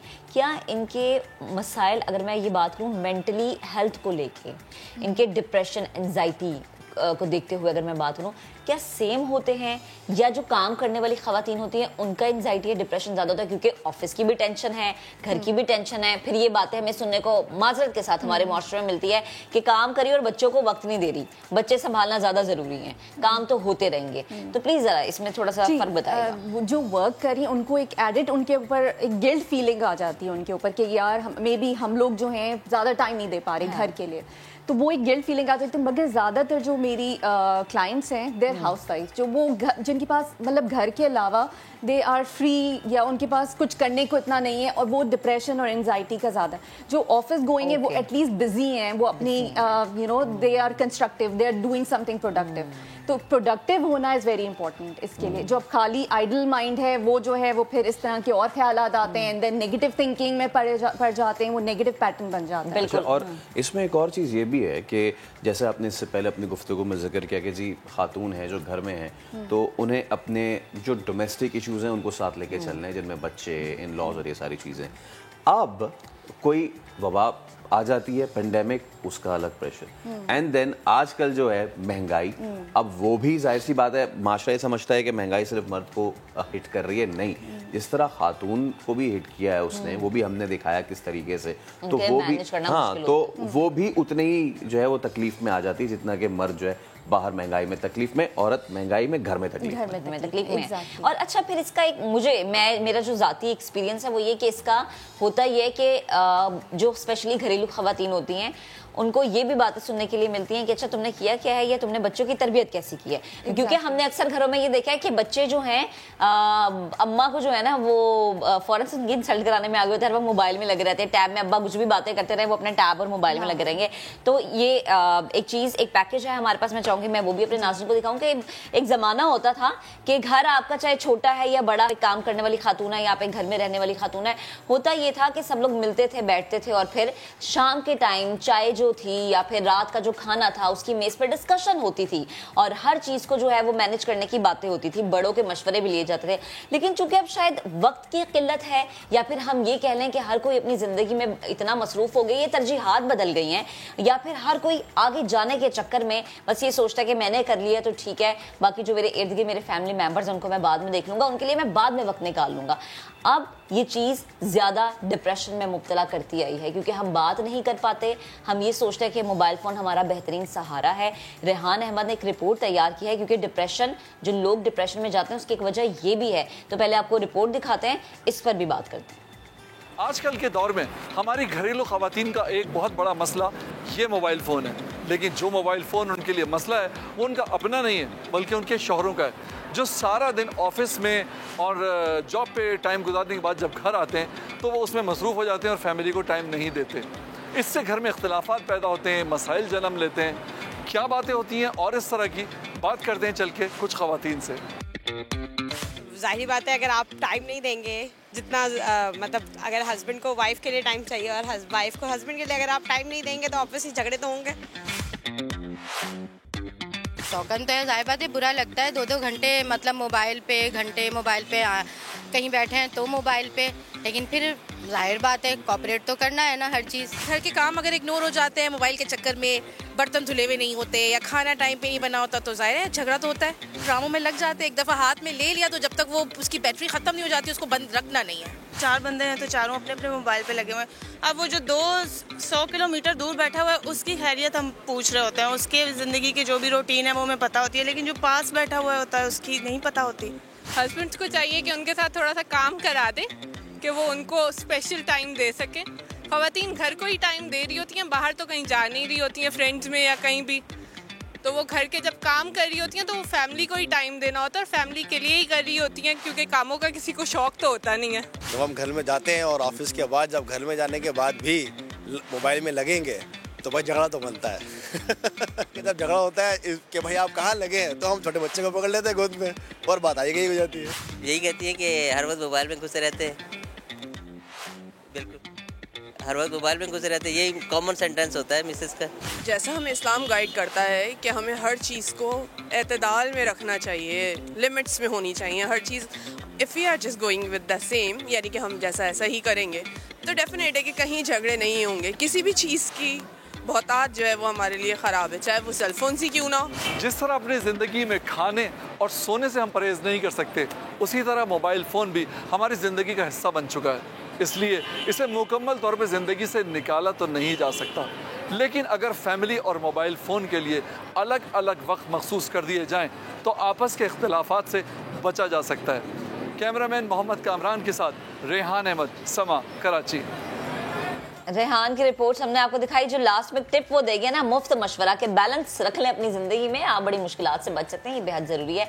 अच्छा शबीन, मुझे पहले तो एक बड़ा पर्सनल सा सवाल कि माशाल्लाह आप मैरिड हैं, बच्चे हैं आपके घर में भी यही मसला है? मियाँ आते हैं बाहर से मोबाइल पे लग जाते हैं? जी, वो मोबाइल में हर वक्त यही आजकल का वो, और ये बोलते हैं कि आजकल सारा काम मोबाइल पे होता है जी, ऑफिस के काम भी हो रहे हैं और घर आके भी फिर यही हो रहे हैं, तो वो एक एक्सक्यूज मिल गया आजकल लोगों को। ऐसा कौन सा काम होता है जो व्हाट्सएप और फेसबुक पे हो रहा होता है? ये एक सवाल है। हाँ, अच्छा मुझे ये बताएं कि अक्सर खवातीन का ये कहना है कि मोबाइल इस्तेमाल करना उन्हें डिप्रेशन फ्री करता है, यानी अगर वो पूरा दिन स्ट्रेस में मोबाइल यूज कर रही हैं तो दैट्स मीन कि वो डिप्रेशन से दूर हो रही हैं। और कुछ खवातीन का ये कहना है कि मोबाइल इस्तेमाल करना आपको ज्यादा डिप्रेशन में मुब्तला करता है। हम फैसिनेट होते हैं चीजों को देख के इंस्टाग्राम या फेसबुक पे, तो आपकी नजर में क्या मोबाइल को इस्तेमाल करना आपको डिप्रेशन फ्री करता है या डिप्रेशन में ज्यादा मुब्तला करता है, स्पेशली अगर खवातीन को हम मद्देनजर रखें? देखिए डेफिनेटली डिप्रेशन आजकल anxiety, depression, low self esteem, इसीलिए कंपैरिजन, जब आप दूसरों की सोशल लाइफ देख रहे हैं और कंपेयर कर रहे हैं अपने आप को, तो वो आपके अंदर एहसास कमतरी पैदा हो रही है और आप मटीरियलिस्टिक हो रहे हैं और आपको बहुत सारी चीज़ें चाहिए जो उनके पास हैं। बहुत सारी इस तरह की फीलिंग्स हो रही। प्लस बहुत सारी ख़वातीन ये कहती हैं कि हम दिन भर काम करते हैं, हमें अपना एक मी टाइम चाहिए होता है जिसमें हम अपना कोई सीरीज़ देखें, कुछ देखें, तो उससे हम रिलैक्स करते हैं। तो ये होता है कि हस्बैंड अपना, वो उनको मी टाइम चाहिए होता है, वो ऑफिस के स्ट्रेस से उनका ये बहाना होता है कि जी हमें भी अपना मतलब वो करना है, और वाइफ अपने उसमें देख रही, कोई कम्युनिकेशन नहीं हो रही।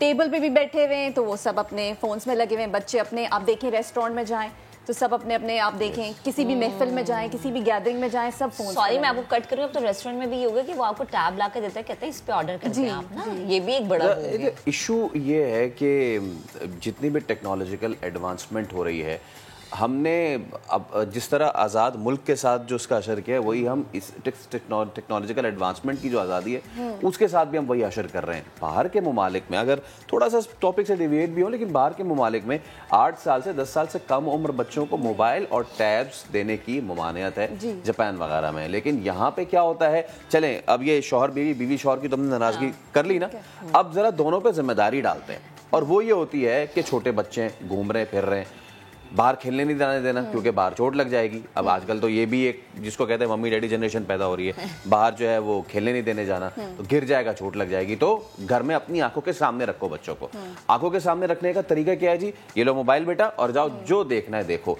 उसके जो साइड इफेक्ट्स उसकी आंखों पे और दिमाग पे हो रहे हैं वो अलग, और आपको पता है कि आजकल क्या कुछ चल रहा है इंटरनेट पे, उस पे कोई पाबंदी, कोई कैद नहीं है। तो वो जो छोटा बच्चा या बच्ची है, उसकी अर्ली एज में जितने मैच्योरिटी से उसका दिमाग बनता जा रहा है, हम कितनी बड़ी डिस्ट्रक्शन की तरफ मूव कर रहे हैं, ये पेरेंट्स को शायद पता भी नहीं है। मतलब ये जो आप सही आपने बात की कि जो बच्चों को, मतलब अगर बच्चा नॉटी है तो उसको टैब बिठा के रख दो, एक जगह पे बैठ जाए तो चलो हमें भी सुकून मिल जाए, हमारा टाइम हो जाए। इसके जो कॉन्सिक्वेंसेस, लॉन्ग टर्म कॉन्सिक्वेंसेस हैं, वो बहुत ज़्यादा, बहुत सारे इफेक्ट हो रहे हैं इसके। आपकी फिजिकल बॉडी पे मेंटल हेल्थ इश्यूज हो रहे हैं, low self esteem, depression, anxiety, focus नहीं होता बच्चों की, कॉन्सेंट्रेशन नहीं होती है इस वजह से।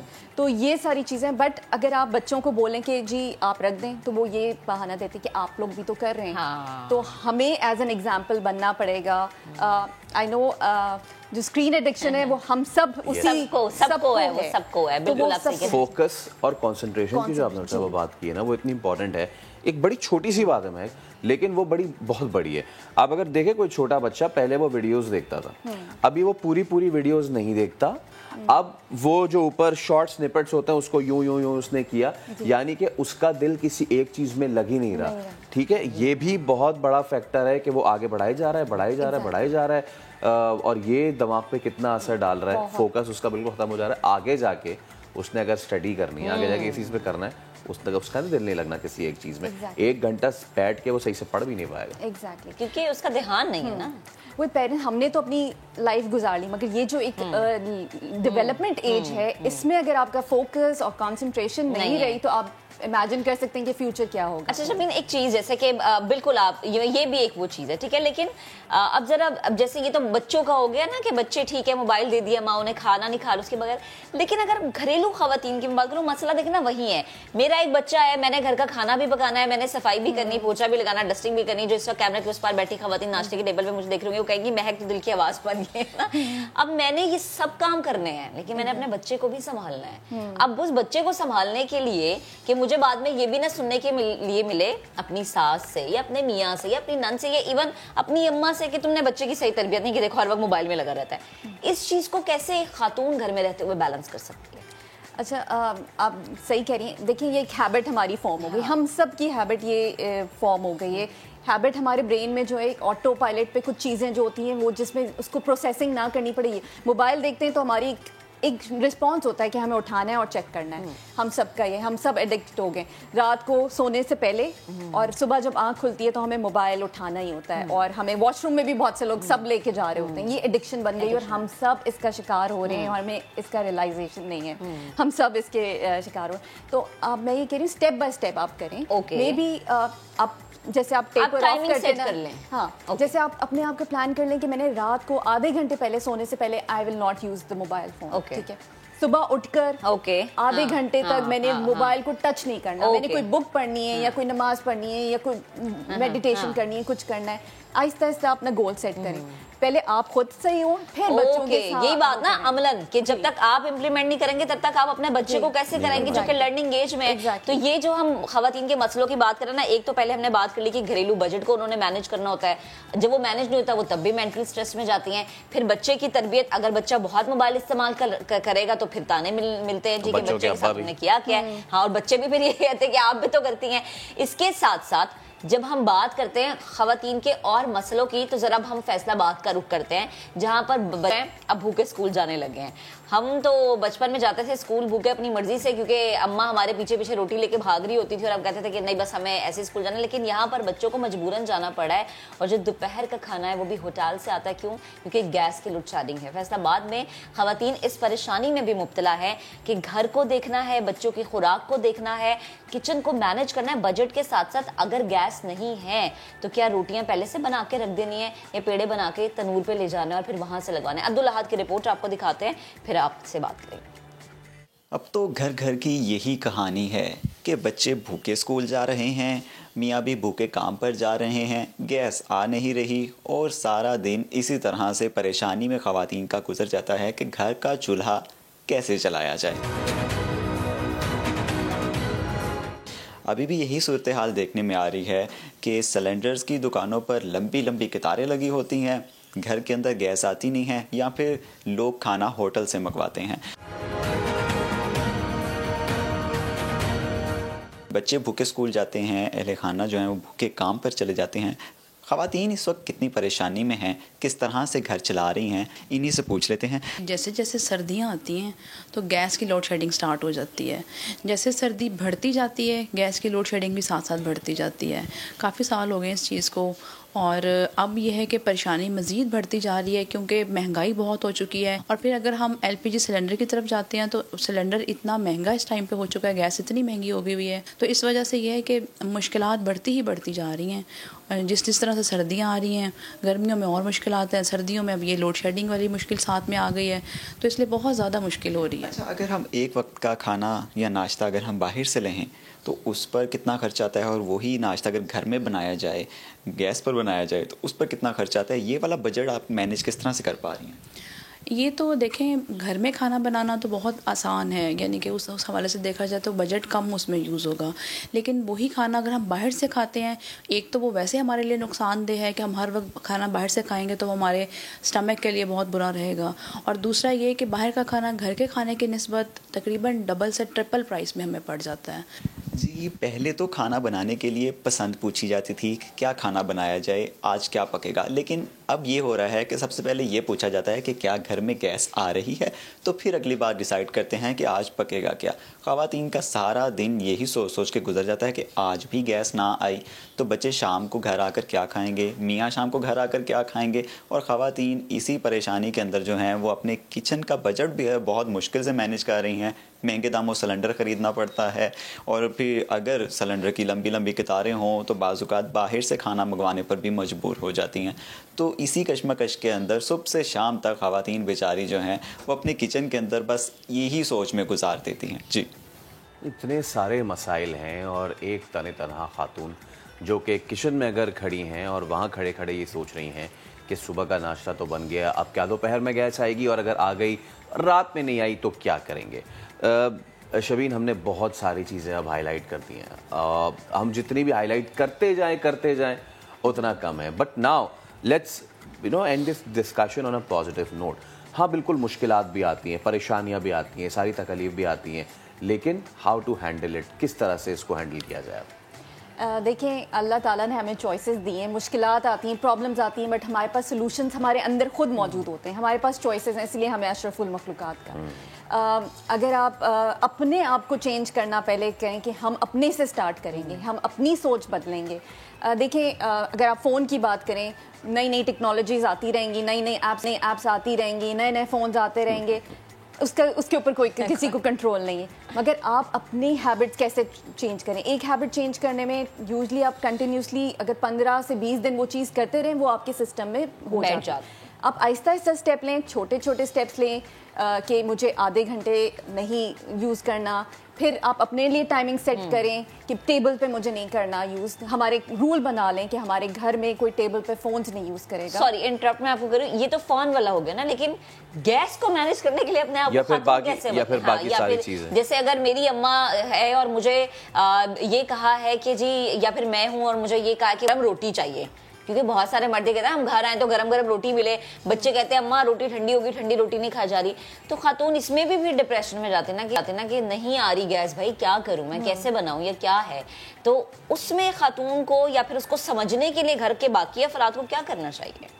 सबसे पहले तो खातून को समझने के लिए छोटी छोटी चीज़ें जो होती हैं, इससे फ्रस्ट्रेट हो जाते हैं आप, और उसी पे फिर आप फोकस करते रहते हैं, उसी के बारे में सोचते रहते हैं, हाई नहीं आ रही तो क्या करें। फिर आपको सोल्यूशन नहीं नज़र आ रहा होता, आप या तो सिलेंडर ले लें या कोई और इस तरह के बहुत सारे ऑप्शन होते हैं। अब ज़ाहिर नहीं है तो कुछ करना है, you can't just sit on the problem और उसी के बारे में नहीं सोच सकते। और लोगों को भी समझना चाहिए, उनको ऑन बोर्ड लेना चाहिए कि देखिए ये प्रॉब्लम है, इट्स नॉट माई फॉल्ट, मेरी गलती नहीं है, आप सबको कोऑपरेट करना चाहिए, यानी बात करें। ये सारी इंटरलिंक्ड है, ये सारी चीजें, ये सारी परेशानियां।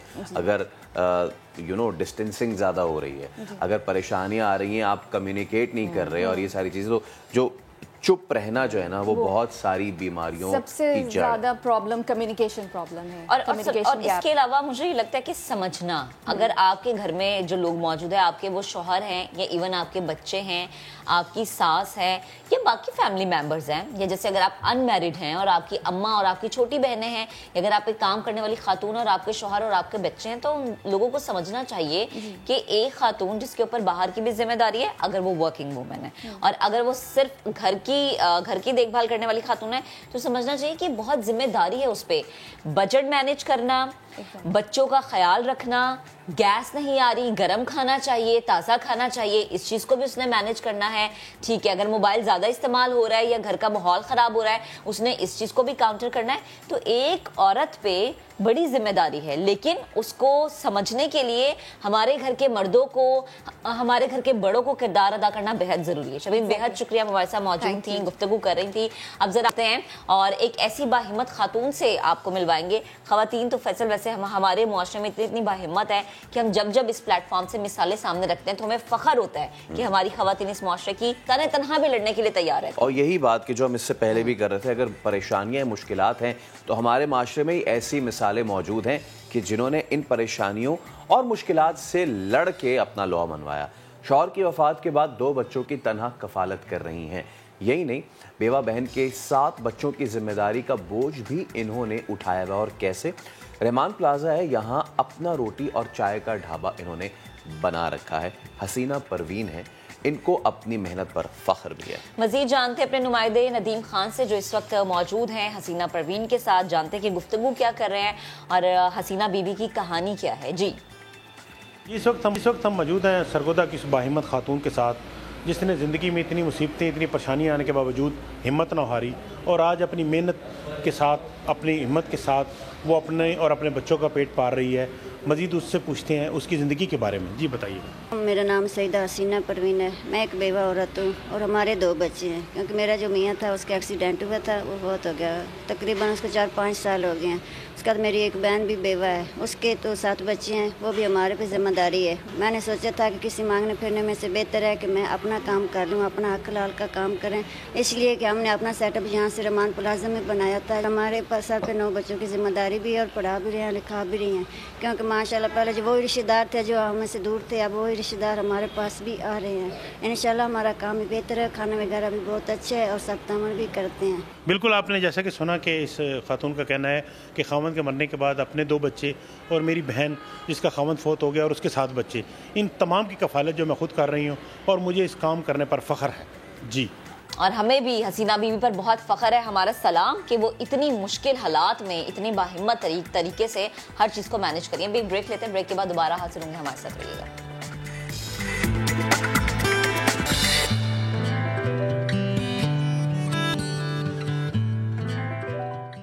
Welcome back. अब जरा खेल के मैदान का रुख करेंगे और हमारे शाहीन जो है जब मैदान में उतरते हैं तो हमारा सर फखर से बुलंद कर देते हैं। तो पाकिस्तान और बांग्लादेश के दरमियान तीसरा T20 आज खेला जाएगा और कौमी टीम ने व्हाइट वॉश पर अपनी नजरें जमा ली हैं। ऐसे में इस पे बात करने के लिए मिर्जा इकबाल बेग साहब भी हमारे साथ मौजूद हैं।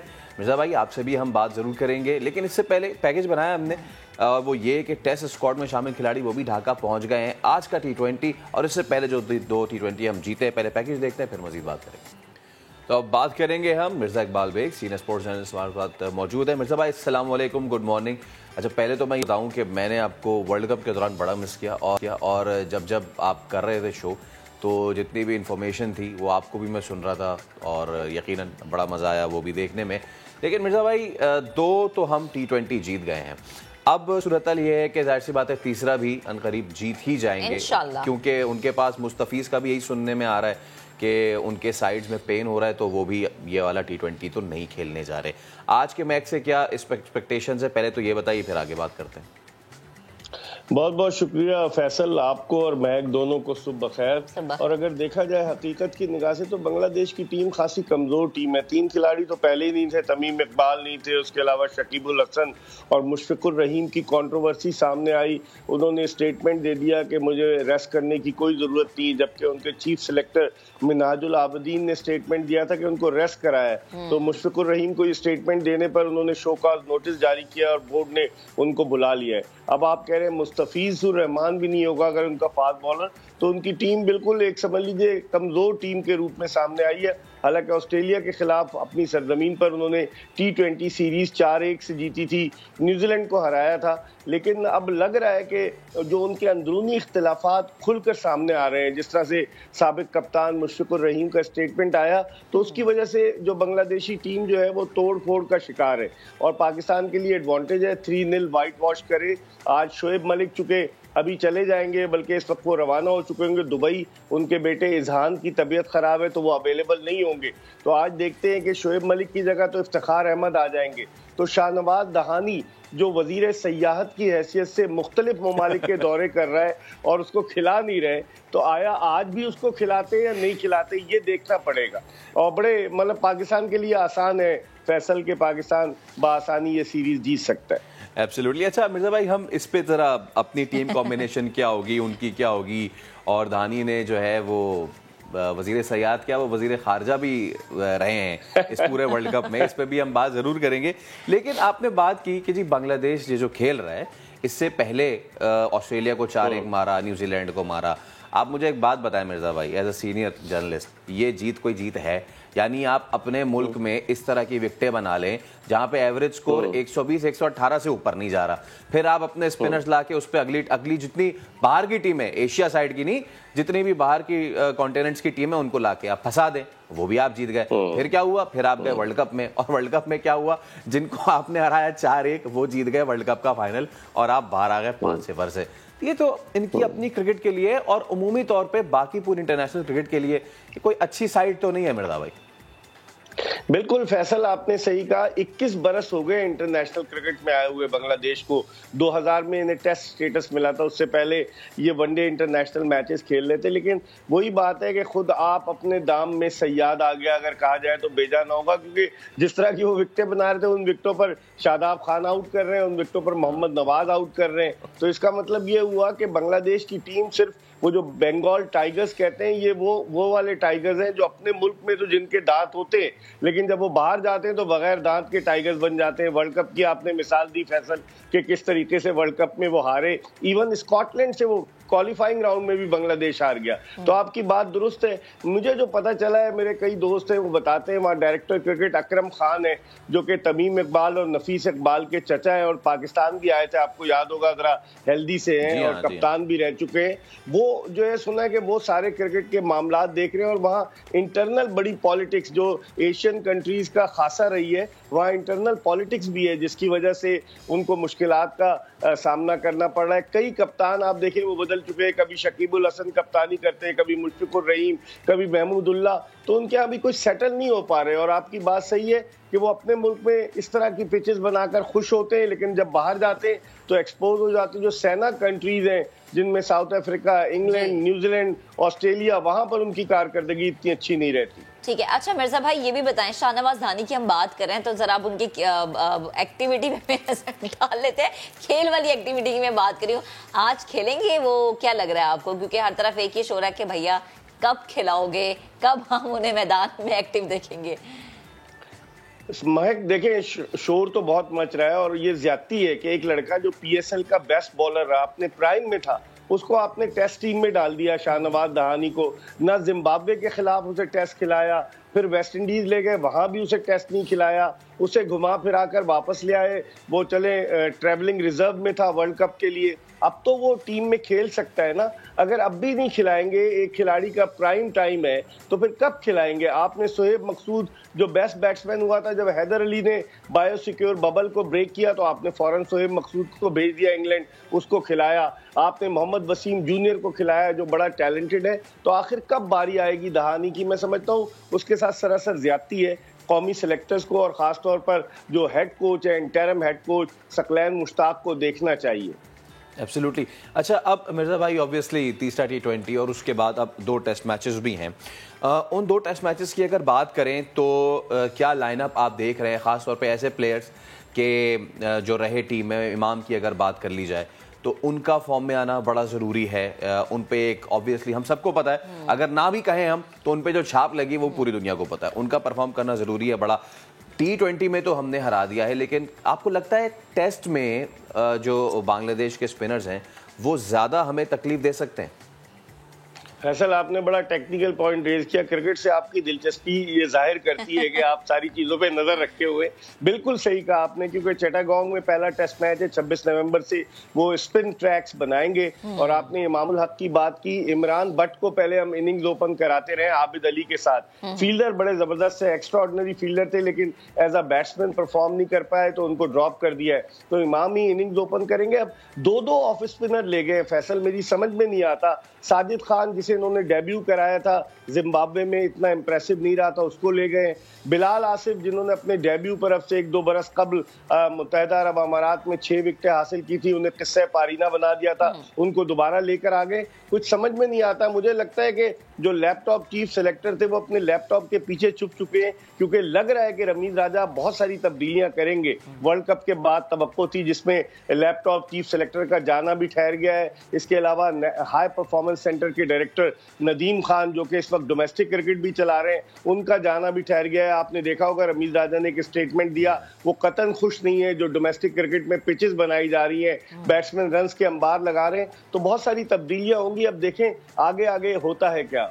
और मिर्ज़ा भाई आखिर में मुझे ये बताइएगा, ये मैं आपसे ज़रूर बात करना चाह रहा था, पाकिस्तान वर्ल्ड कप से पहले सीरीज़ छीन ली गई, लोग जो है वो टूर कैंसिल करके चले गए एक जाली नोटिफिकेशन के चक्कर में, लेकिन उसके बाद जब भी इस तरह की कोई उफ्ताद आन पड़ती है उसी वक्त पाकिस्तान जो है, पाकिस्तानी क्रिकेट टीम वो ज़रा जोश में आती है। 2009 में भी आपको याद होगा ऐसे ही चीज़ हुई थी, वर्ल्ड कप जीत गए थे, और इस साल भी यही हुआ है। मैं चाहूँगा कि क्विकली 30-40 सेकंड में जो पाकिस्तान ने वर्ल्ड कप में परफॉर्मेंस दी है, गो के ऑस्ट्रेलिया से हार गए, लेकिन इसके बावजूद भी उसको ज़रा समराइज करें।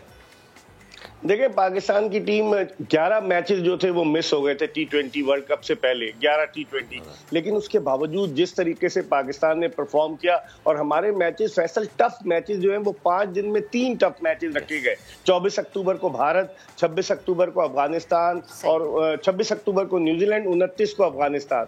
हमारी टीम ने जिस तरीके से जेल किया मैं कहता हूँ हैट्स ऑफ टू देम, और आइंदा भी उनसे अच्छी तवक्को रखी जा सकती है इंशाल्लाह। मिर्जा भाई बेहद शुक्रिया गुफ्तगू करने के लिए, वक्त देने। क्रिकेट एक ऐसा टॉपिक है, और मैंने तो कहा कि हमारी टीम इतना अच्छा खेलने लग गई है कि जिसको भी क्रिकेट से मोहब्बत नहीं थी उनको भी होगी, और वो भी मैच जितनी बात की जाए उतनी कम है, लेकिन क्या करें कि अब वक्त खत्म हो गया है, तो कल आपसे मुलाकात होगी। दीजिए इजाजत, अल्लाह हाफिज।